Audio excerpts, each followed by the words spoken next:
Ira Epstein of Linn Associates with your agriculture wrap-up for this Wednesday, the 20th of November, 2019, getting on to 1:45 in the afternoon.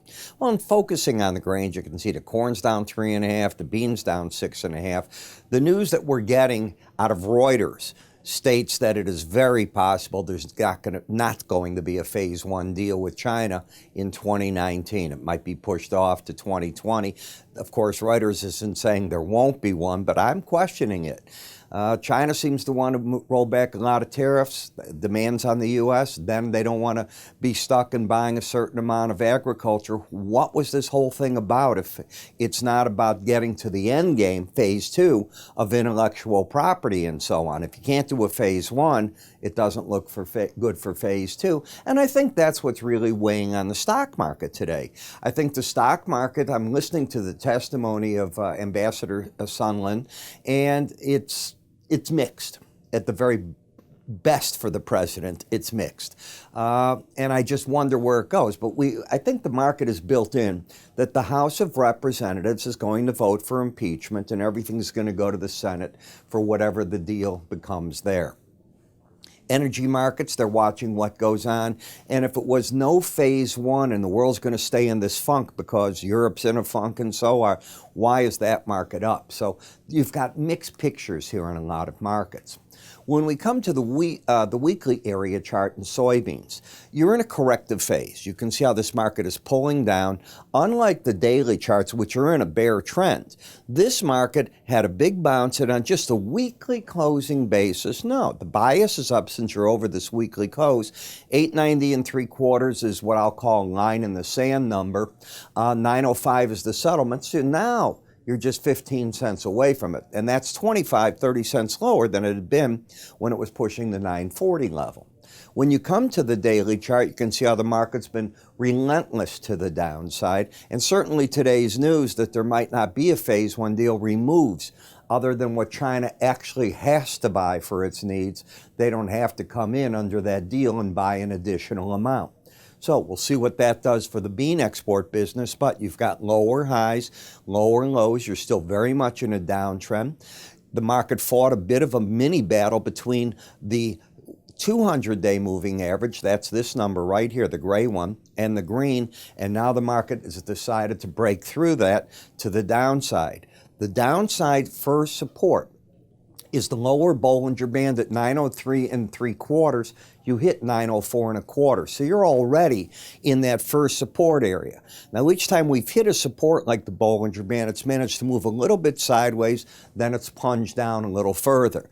And the market has at times lost the pattern of lower highs, lower lows. But what it's keeping is the embedded slow stochastic reading.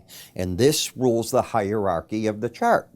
When this is locked in bearish, it means that the rallies in the market, in my opinion, are still being sold by the pros and they're trying to drive the market down. A bottom will be signaled, to me at least, when the red line closes back over 20, and then I'll look for wherever prices are to rally back to a key moving average. Not there. In the meal market, you've gone from 310 all the way down in no time at all to 301.5. Now, normally I wouldn't say that's a big move. It's $9. It's not a monster. But the way that it happened, you sprung from this area in 5 days, 6 days up, gave it all up in 48 hours. The market is saying that this rally, for whatever reason, wasn't warranted. Now the question is the market trending? No. You've got a higher high, lower low. I think it's just plain a market caught in the middle of no man's land, and as meal goes down and traders don't know what to do, the oil's getting value. So the oil's gotten a bid back up. When the meal goes up, you'll see probably the oil slip on you. The soy oil is not in a trend because of this reason. Yes, the swing line is trending with lower highs, lower lows. However, the settlement price is over the 18-day average. That means the bias is up. Bias up, swing line down, you have nothing. Momentum getting out and has gotten out of an oversold condition. In the corn market, like the soybeans, you've got the embedded reading. Until that's lost, I look for prices to work lower, 373 3/4 roughly. The lower Bollinger Band still very much in play.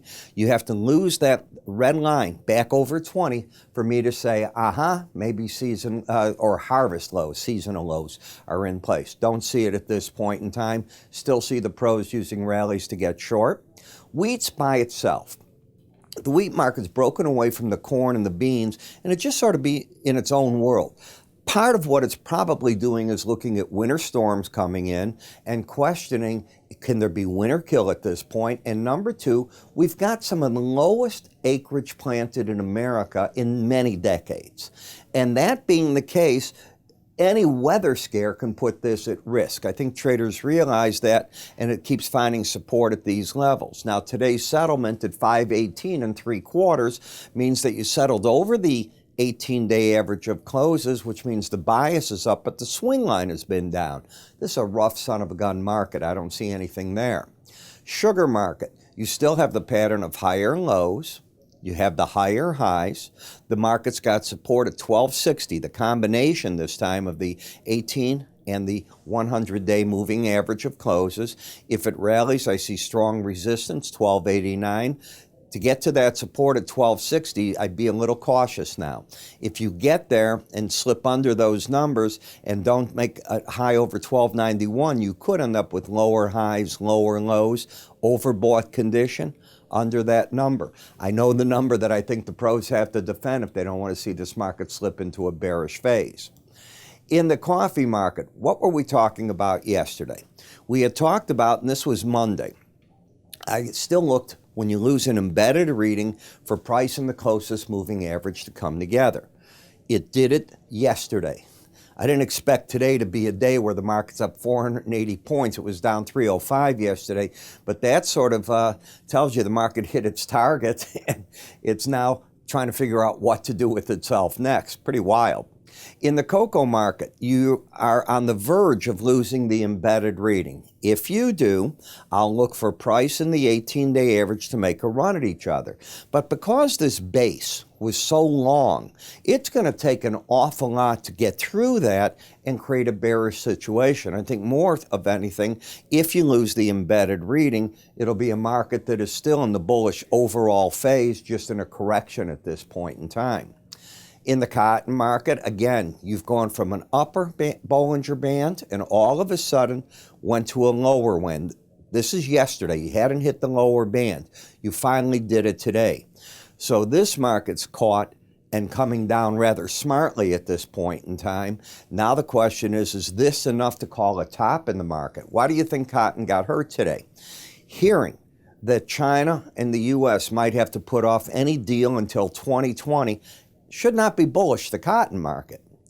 And the market's pulling back on that news. In the cattle market, we still have a market that is fighting. I could actually take this line away here.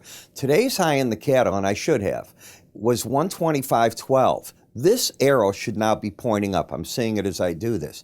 You should have higher lows, higher highs. You kept the embedded reading. We were talking, was it going to be lost yesterday? It was right and wavering. This was your first challenge of that number. The bulls have won out. Will the market be able to get to 126.72 becomes the question, the upper Bollinger Band. Until you lose that red line under 80, breaks are still being bought from the looks of it. In the feeder cattle market, you had an outside day up today. I can make arguments. I can argue they got lower highs and higher lows. Battleground right here. Take out 145.67.5. You get a pop to the upside. Could go up maybe to the upper Bollinger Band, wherever that is. Because you had an outside day up today, take out today's low, and I get an immediate play that calls for the possibility of getting to the lower Bollinger Band. Battleground, 18-day average. And in the hog market, it did not help hearing about China and the U.S. not agreeing on a phase one. You're down 285 points. This market is just plain let go, as it doesn't see the export business coming out of the phase one trade deal at this point in time. Now, I know that a lot of you like me to do special reports, especially if you're watching this particular one, on different markets in the ag. So I did yesterday. I put out a special grain report. Now, in it, I'm going to cover price counts. I'm going to cover for you the seasonals, where they head. I'm going to cover the 5, the 15, and the 30 year. We'll be dealing with how harvest is looking, so on and so forth, all the way through. I'm going to devote it to the corn market. It's already up on the website. Today will be the next day that it's up. It's probably only be up through the end of the weekend, then it automatically comes off. How do you go see it? Go to our website at www.iraepstein.com. Under Research, you're going to see Special Grain Report. Just simply click it on. That'll get you there. You'll be able to view it. Click it on right here if you want. If you see this icon, that will take you right to that page as well if you're watching me on YouTube. By the way, the old-fashioned way, if you have any problems, call my staff. They'll help you. I'm Ira Epstein. You have a good day, and I'll talk to you all tomorrow.